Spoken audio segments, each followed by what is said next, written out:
What's going on, fitness family? We're back again for another episode of Fitness Facts with Biggie Smalls. We've been doing this business for 20 years, helping individuals achieve the results of their dreams for a very, very long time, and I'm hoping my tips can help you achieve the physique of your dreams.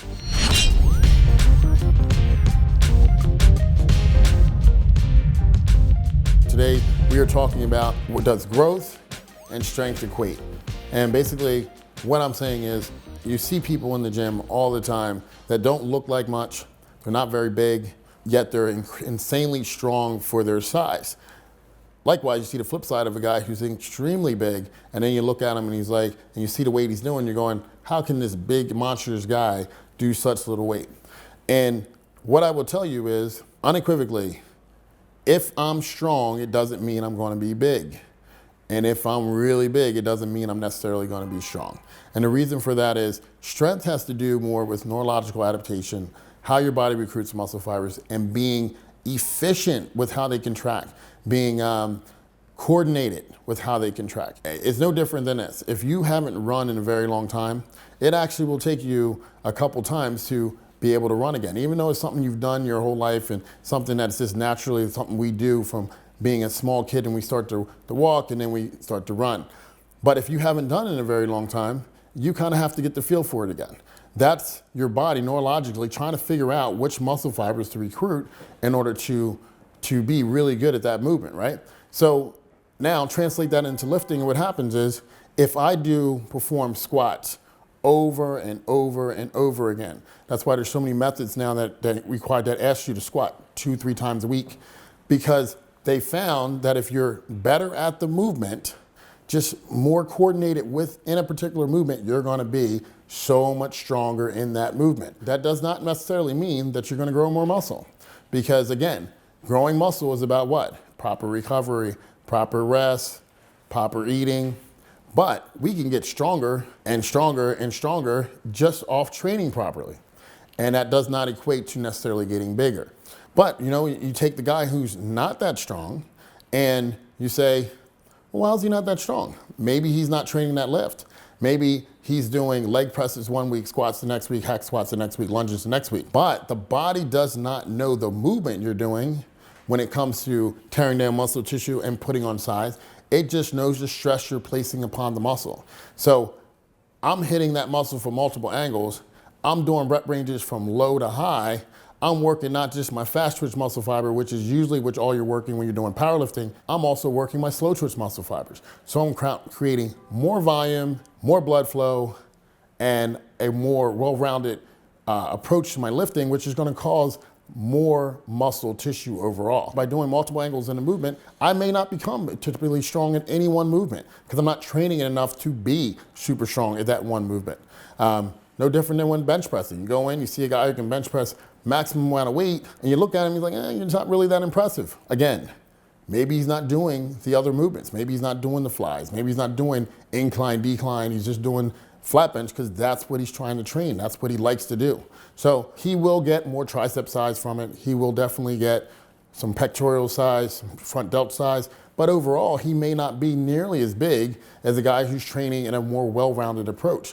So strength, being strong, and training for muscle growth and being stronger will make you bigger. If I'm consistent with my nutrition, if I'm consistent with changing up the variables when I train, if I'm consistent with making sure that I get enough rest. So the flip side of that is this. What if I come in and I say, okay, I'm gonna make incline bench press my main lift every time I go in, because that's gonna give me the most bang for my buck to work my chest the most out of all the chest movements. I'm gonna go in, and one week I'm gonna train it at 4 reps, the next week I'm gonna train it at 12, the next week I'm gonna come in and train it at 8, and I'm gonna come in next time and train it at 15 to 20. Guess what? I'm gonna be real good at that movement. So if somebody says, can you max out on incline bench? And I go in and I hit 495 on bench, on incline bench, awesome. And I'm gonna be bigger because I've been training that movement over and over and over again, but I've been doing the variables that make you bigger. I've been working my slow twitch and my fast twitch muscle fibers. I've been doing movements in multiple rep ranges, but also in different volumes. So sometimes I'm placing the demand on the muscle that I couldn't handle 2 weeks ago, and I'm adapting and then I'm changing it up again. So That's how you end up with growing the muscle and being super, super strong, but working the same movement over and over again.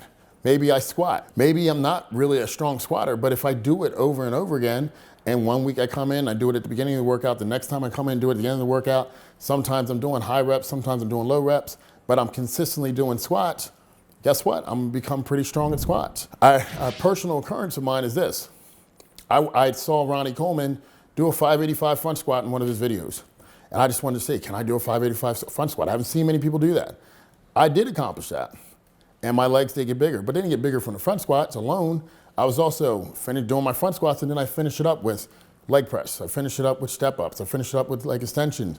And I'm doing all these other movements along with the front squats. But I was front squatting every single week and progressively getting stronger. So that's an example of why sometimes you see people in the gym that are going, man, he doesn't really look like that much, but he's super, super strong. He's probably really strong at that one lift. And then some people are just naturally stronger because they have shorter tendons. I mean, if you have a shorter tendon and the muscle's tighter, you're gonna be stronger. So again, we talked about genetics in one of the episodes, and genetically you can just be stronger than somebody else. I mean, that's typically why most sprinters are just so much faster than the average human being, because they're just overloaded with that type 2 muscle fiber, and their body's just very, very responsive. So all these episodes and what I talk about, make it me versus me. Because if you're trying to compare yourself to someone else, it's always gonna end up, because sometimes you're gonna be better at one thing and someone else is gonna be better at something else. There's always gonna be somebody better. And that's gotta be your motivation for continually improving yourself. A perfect example of this is this routine that I'd love to do.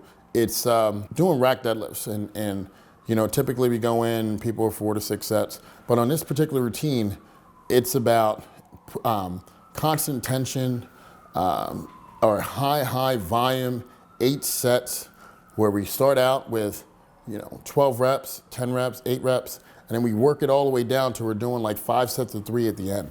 And when I tell you, you will absolutely be fried from your traps down into your lower lats, I am not kidding.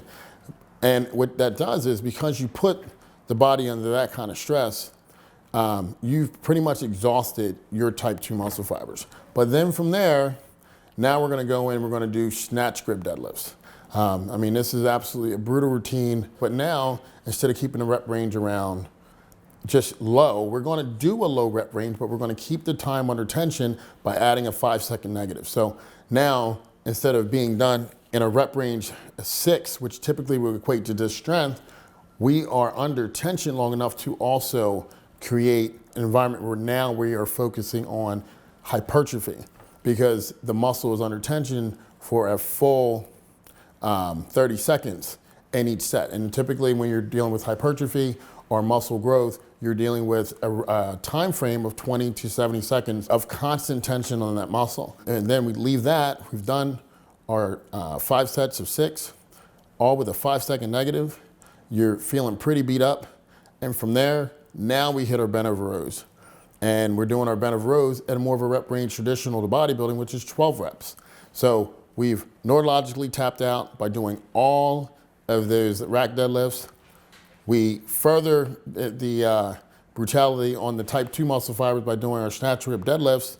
And now we're moving into our more purely hypertrophy muscle, hypertrophy part of the workout, where we're doing 5 sets of 12, which is, and then this is high volume. I mean, we've already done in 3 exercises over 17 sets in 3 exercises. And now we get to go and hit our shrugs. And we're hitting our shrugs.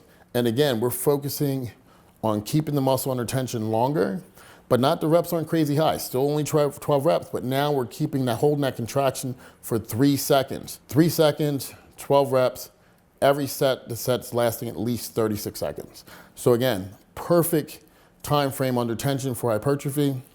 And we've still, earlier in the workout, worked on getting stronger. So we worked on getting stronger through 2 lifts, worked on hypertrophy through 2 lifts. So that's a way to combine it, which would be almost like power building.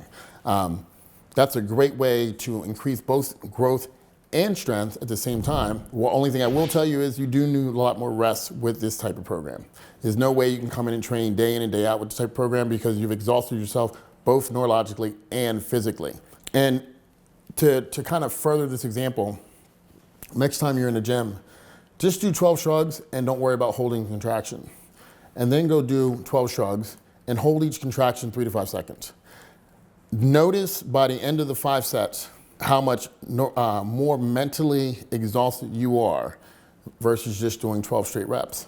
Then notice how much physically more taxed you are than if you just did a normal 12 reps. So if you get anything from this, when you're doing your strength training and you're worried and you want to try and focus on both strength and growth, paying attention to contractions, your negatives, or lengthening of the muscle, and combining the two techniques of fast explosive reps at 3 to 5 versus longer duration sets where you're holding the muscle under tension for 20 to 70 seconds, that's a way to combine both techniques to get the best of both worlds, and you will really, really see your physique not just thicken up, but also grow in size.